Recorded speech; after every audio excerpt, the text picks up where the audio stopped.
Hey guys, this is Brandon's Baseball Blogs. Me and my friend Randy are going to do the sports interview about the named opening day starters, the injury updates, and about the USOs, about their tag team being one of the best and everything. And we're going to also talk about how Giancarlo Stanton's recovery is going and how Gerrit Cole could be back around 12 months. Gerrit Cole did have his Tommy John surgery and he had internal bracing with it, so means he could possibly be back around 12 months because usually the recovery time after Tommy John surgery is 15 to 16 months. But instead, he had the internal bracing, means he is having over 12 months of recovery only. So Gerrit Cole could be back sooner. And when I heard that, I'm like, wow, this is really impressive. Gerrit Cole is honestly could come back early. And honestly, it's a really good thing that Gerrit Cole is coming back, could come back early, and also that it sucks that Giancarlo Stanton is dealing with a chronic calf injury while dealing with his elbow injuries. And I hope he recovers fast and comes back healthy and stays healthy and helps the team win a World Series. Stanton could be back by Memorial Day. That's what I've heard. And also, the Red Sox named Garrett Crochet the opening day starter for the Red Sox. He'd be the first left-handed pitcher to be opening day starter since Chris Sale of the Boston Red Sox, now of the Atlanta Braves, who's the reigning NL Cy Young Award winner. And Paul Skeens, the reigning NL Rookie of the Year Award winner, is now the opening day starter for the Pittsburgh Pirates. Honestly, that's a great honor for him to be named the opening day starter because literally Paul Skeens had an amazing debut and had an amazing rookie season for the Pirates, and he honestly really did very well.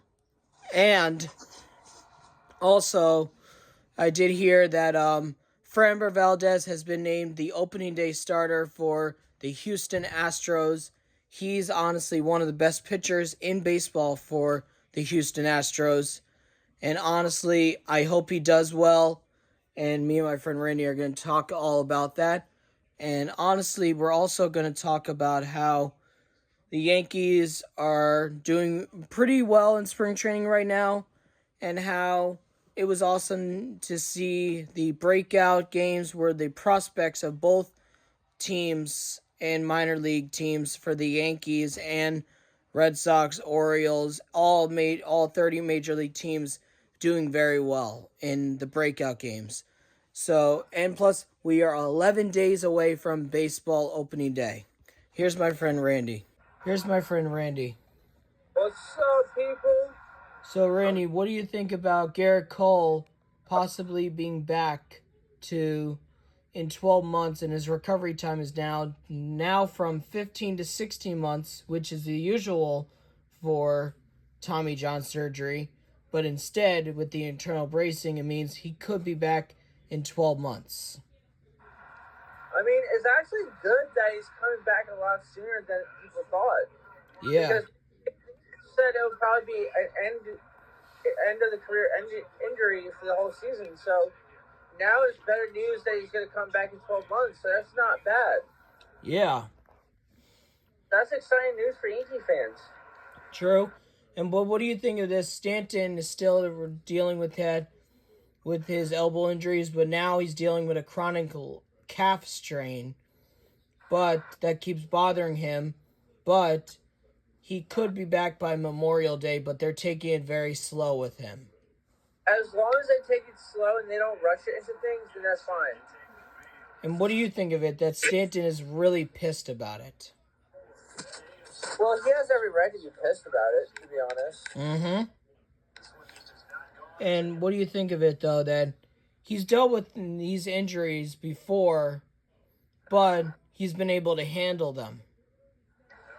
As long as he's able to handle them, then he's good, but, he's just got to keep it playing smart. Yeah.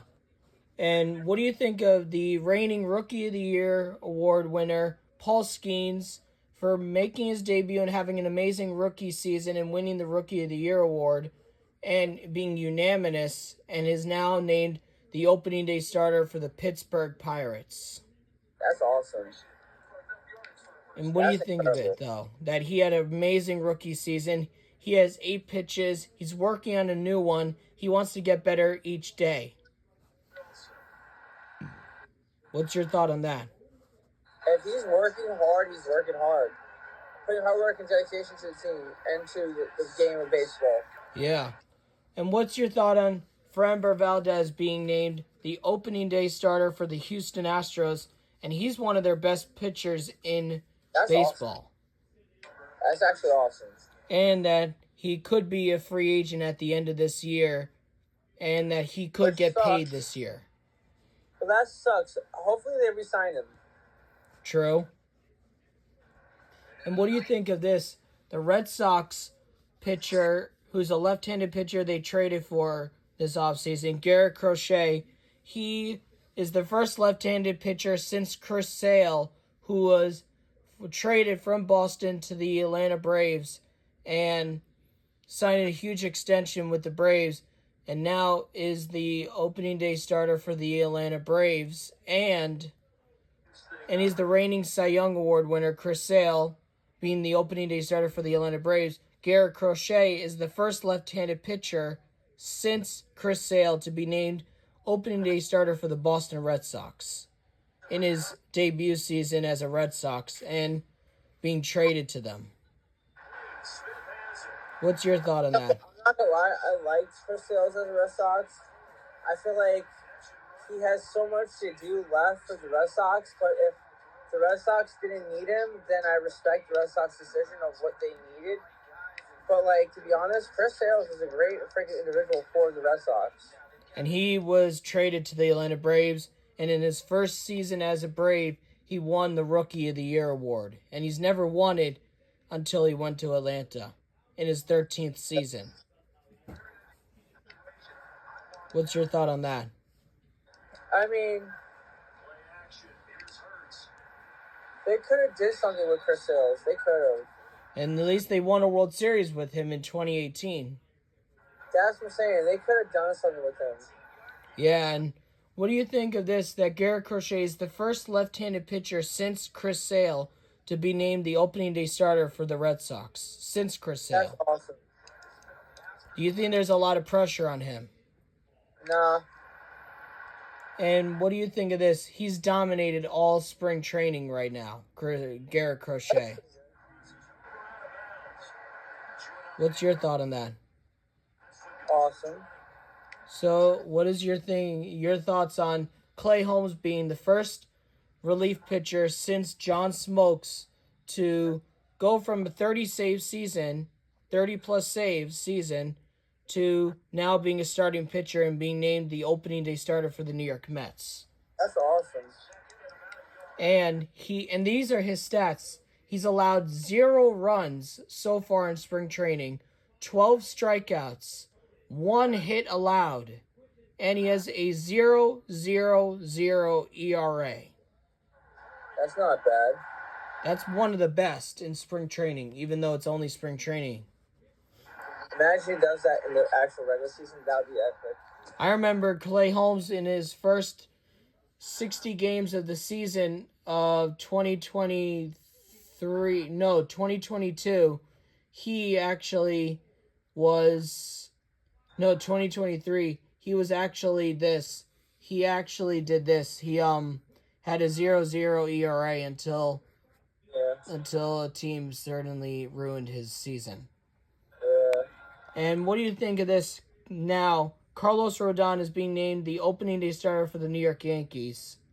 And he said it's a huge honor to be a Yankee and be chosen to be the opening day starter for the fans in front of the home crowd. At least not being an entitled prick, just saying like, haha, I'm a starter, you're not. Do you think Carlos Rodon is being honorable? If he's not being cocky as opening day, yes.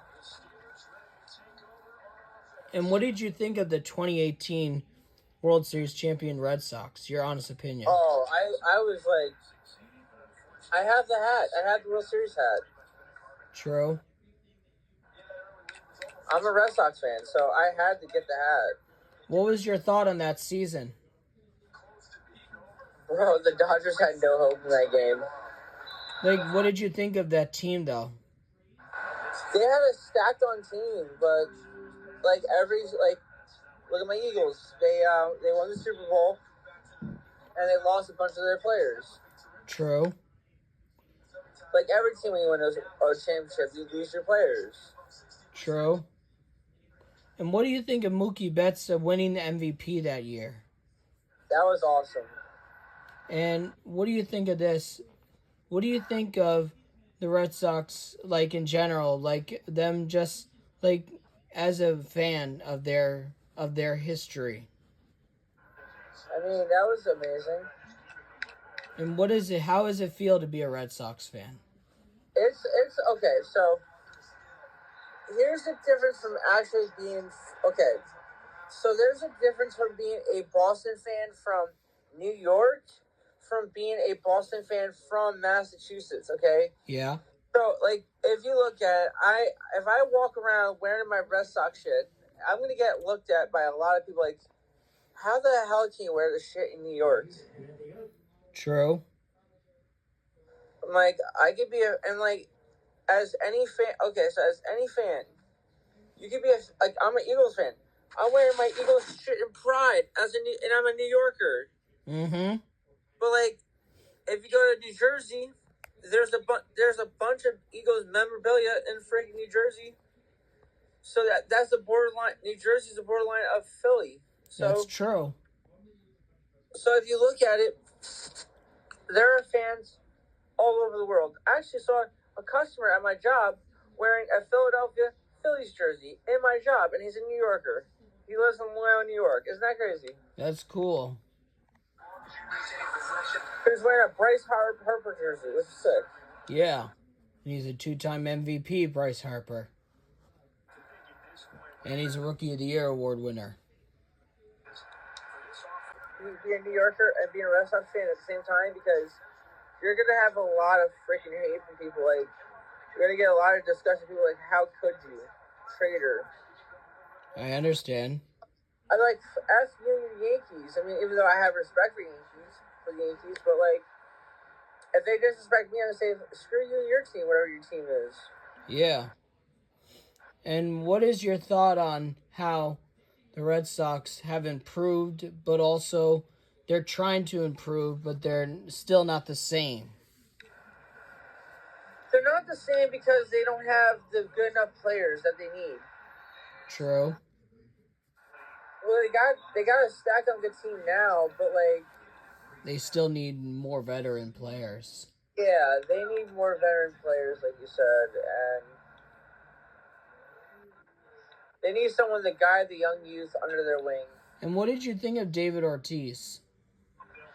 I have his last World Series jersey in 2013. I got the jersey as a present from my Uncle Joe on my birthday. Here's the funny thing. So, my ex-girlfriend is a Yankees fan. Hello, if you see this video, hi, how you doing? I'll talk about you. Yeah. But I got that jersey, and she was at my grandparents' house when I got that jersey as a present. And she looked at me like, how can you get a Red Sox jersey on your fucking birthday and you're a New Yorker? I'm like, I'm a Boston fan. What do you expect? True. That's true. And what do you think of it?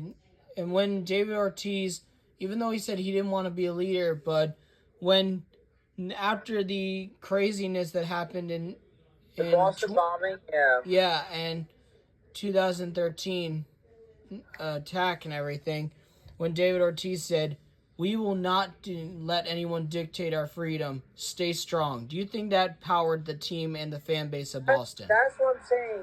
No one can dictate of the decisions we make. No one can dictate the friendships that we choose, and no one can dictate who we make as friends. Like, yeah, you can give your honest opinion about how you feel, but it doesn't mean you can tell that person, like, oh, if we get back together, if it's like a person you're trying to date again, or it's a person you're trying to get with, they cannot make ground rules or dictate who you can and can't be friends with. it doesn't work like that.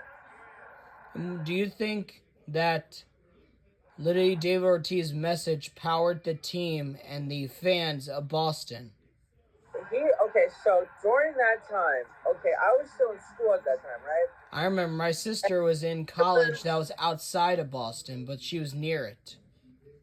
So I was still in school at that time, and when I saw that video of that saying, like, it empowered me to know, like, no one can dictate what I can be and what I can't be in life, or dictate me who I'm gonna be, or tell me I can't have tattoos, or I can't be heavily tatted. So, like, I can say whatever job I want to do, don't dictate what I can and can't do. If I know I can do that job, hire me. Hire me because I know I'm worth to do that job. I have a culinary award. I have worked in the food industry. Like, don't dictate what I can and can't do. Mm-hmm. Okay, guys, literally we're going to talk about the USOs and their tag team championships run.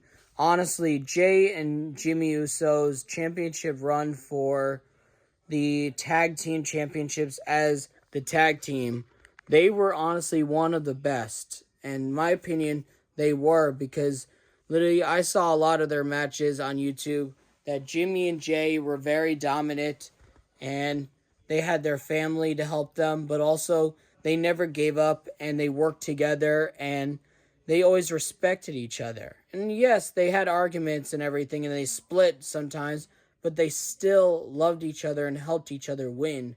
And that's why I honestly think Jimmy and Jay Uso were honestly the best tag team of WWE, because honestly, they really dominated the tag team division in WWE, because Jimmy and Jay Uso were honestly one of the best of all time. That's my honest opinion.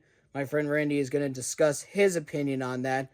And we're going to also talk about how Roman Reigns' reign as the undisputed championship for 1,318 days, on how it was one of the best reigns and everything, and how we think Roman Reigns is the GOAT.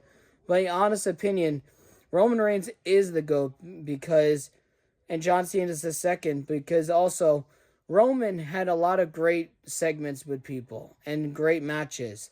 But literally his reign as the undisputed championship and undisputed champion with that championship and Paul Heyman and the Bloodline, honestly, Roman Reigns' reign for that long was honestly the most dominant and best reign as champion, because honestly, Roman Reigns is one of the greatest champions. That's my opinion. Cody Rhodes is a good championship run. He has a good run. But honestly, I think he's going to lose to John Cena. But with Roman Reigns, literally Roman Reigns is honestly one of the best. And he was most dominant. He never gave up. And even though he had his family help him win, but still, Roman was honestly one of the best. And that's my opinion. I respect Roman. And he also has beaten cancer so many times and he lives with it. And he's still able to wrestle. And I can't wait to see Roman Reigns back on SmackDown next Friday. So my friend Randy is going to talk about Roman Reigns and the Jimmy and Jey Uso, the tag team. So Randy, what do you think about Jimmy and Jey Uso, the Uso tag team? Okay, so I saw them actually at WrestleMania when they faced a bunch of people in a pack challenge. So they versed Cesaro and Zeb Coulter and Jack Swagger versus Luke Harper, Eric Rowan of the Wyatt family, and it was for the tag titles. And that was at WrestleMania 30. Yeah. And then they had so many amazing matches, which I'm not gonna lie. They had so many amazing matches. Like, they're brothers, they're family members, but, like, yeah, they didn't have to. I feel like, Jay wanted to be a singles wrestler, but, like, and he wanted to be a main eventer, like his cousin Roman. So, like, I don't blame him. Mm-hmm. And what do you think of their reign as tag team champion? And do you think Jimmy and Jay were honestly the best or the greatest tag team Well, in that tag team they are the division. longest reigning tag team champions ever in history. True. Do you think they're the greatest? I feel like they were one of the greatest, but not the best. Like, if you look at the greatest or the best tag teams in history, the Hardy Boys, the Dudleys, Edge and Christian, Kane and Undertaker and Kane, the Brothers of Destruction. True. Oh, fucking Christ. True. What do you think of Jimmy trying to be a singles champion? Yeah, I feel like, yeah. And what do you think of Jey Uso? Well, I feel like he's going to beat Gunther. And what makes you think that? Because he needs to. True. Do you think he had a good run as the Intercontinental Champion? I feel like it was too soon for him to lose it. True. I understand that totally. And what is your thought on Jimmy Uso challenging LA Knight after he won the title back? And he said, I'm desperate.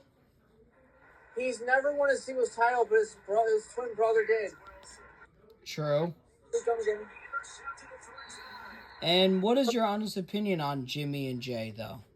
I feel like, okay, so they're the first twin brothers to win tag titles.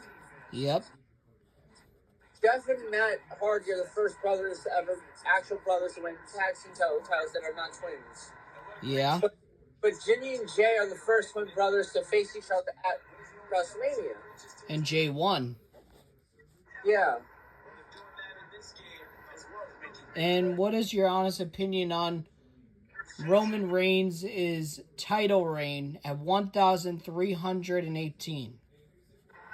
Okay, so if you look at my term of the GOAT and other people's terms of the GOAT, like, yes, there's different two terms of the GOAT. There's John Cena is the second GOAT because he's the 16-time world champion.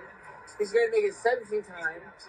And then Roman Reigns is the first top GOAT because he's held the Undisputed Universal Championship for the very longest time. True.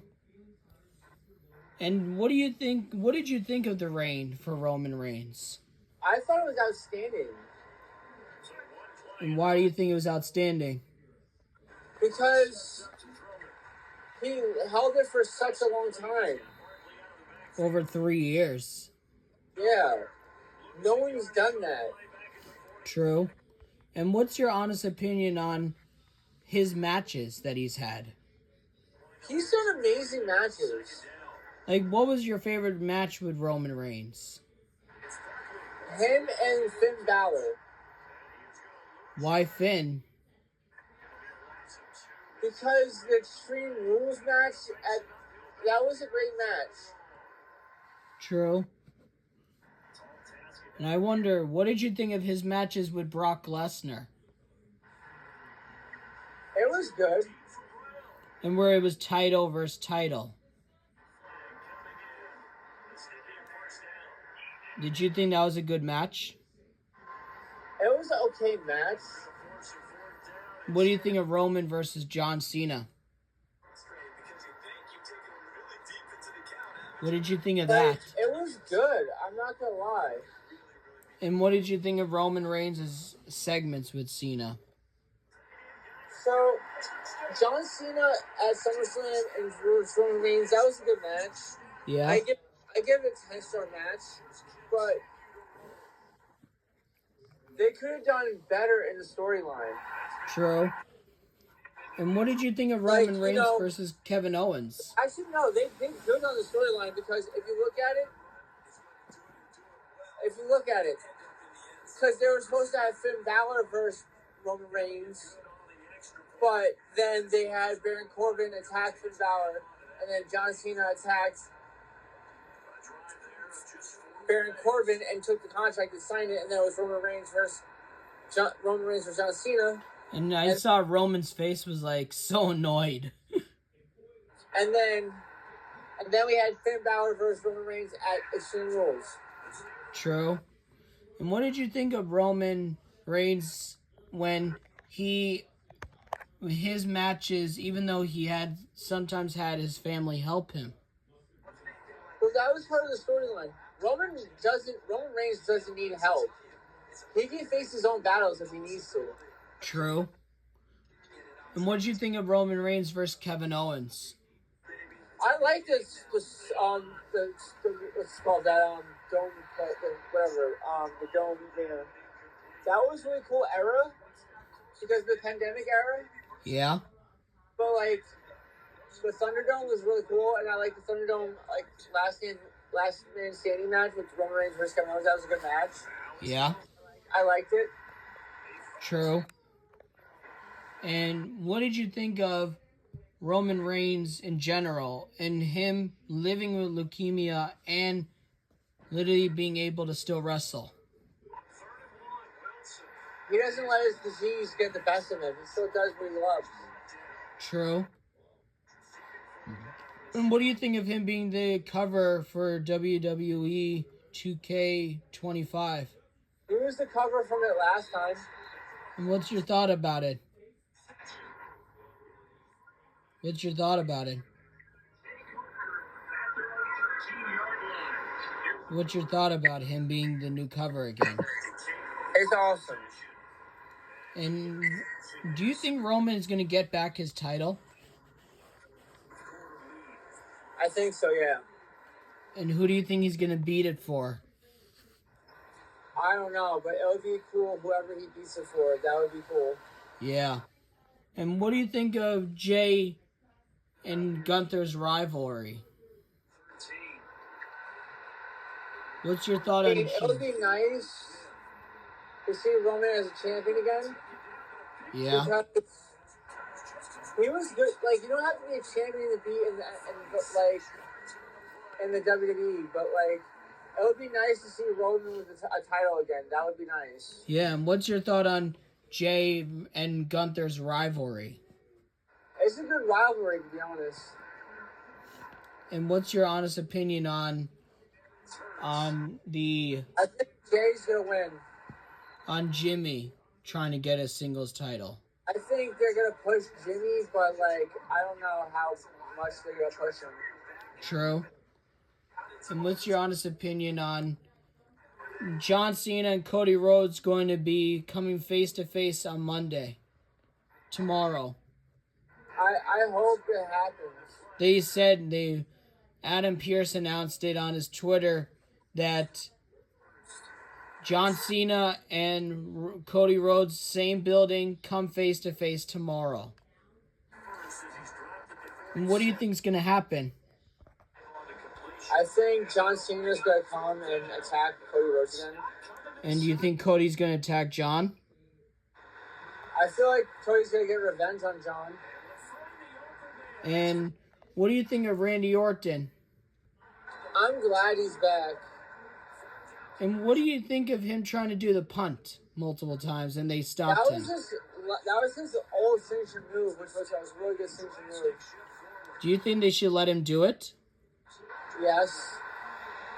And what is your honest opinion on Jay versus Austin Theory tomorrow? That's going to be a good match. And Ludwig versus Penta. That's going to be another good match. And what do you think of the rivalry between Tiffany Stratton and Charlotte Flair so far? I feel like it's going to be a good match, to be honest. And what do you think of Rhea Ripley and Bianca and Io? That's going to be another banger match. Do you think it's going to be a triple threat match? I feel like yes. And why do you think it will? Because because Bianca kind of screwed Rhea Ripley. True. And what do you think of Jade versus Naomi at WrestleMania, possibly? Well, Naomi caused that for herself. Do you think Naomi's going to lose? Well, unless Bianca does not win and she helps Naomi, then Naomi's going to win. True. And what do you think of Liv and Raquel as the new tag team? I mean, I figured that was going to happen because, I mean, Rhea won the Women's World title back again, and that's why. True. And what do you think of this? We are 11 days away from baseball opening day. That's going to be awesome and amazing. And what do you think of it, though, and all the NFL moves that have happened? It's going to be good. For the Jets and Eagles, like the moves that have happened in football. I mean, it's crazy. It's crazy. And do you think the Eagles are going to do well next season? I hope so. If they don't, who do you think will? I have no clue. We'll find out. I mean, I was hoping the Jets were just going to win with Aaron Rodgers, but, like... And he still hasn't signed yet. Yeah, I feel like that's stupid. No one's signing him. Do you think he deserves the team? Yeah, I feel like the Jets were stupid enough not to re-sign him. Well, he had a 3-year contract, so that's like stupid. Now they have a cap, so they have to pay him either way if no team signs him. True. They had to pay him $49 million. Which they're stupid enough to fucking release him and do that all over again. True. And what's your honest opinion on the Bills? Oh, they need to rehabilitate so bad. And what do you think of Josh Allen winning the MVP? I feel like a lot of teams got to rehabilitate in the NFL. I have a feeling a lot of teams need to do that, and it's just like insane what's going on in the NFL right now. All the picks they got, all the players that left their former teams went to new teams, and it's insane. True. You're right about that. And I do want to say thank you for doing the sports interview. You're welcome.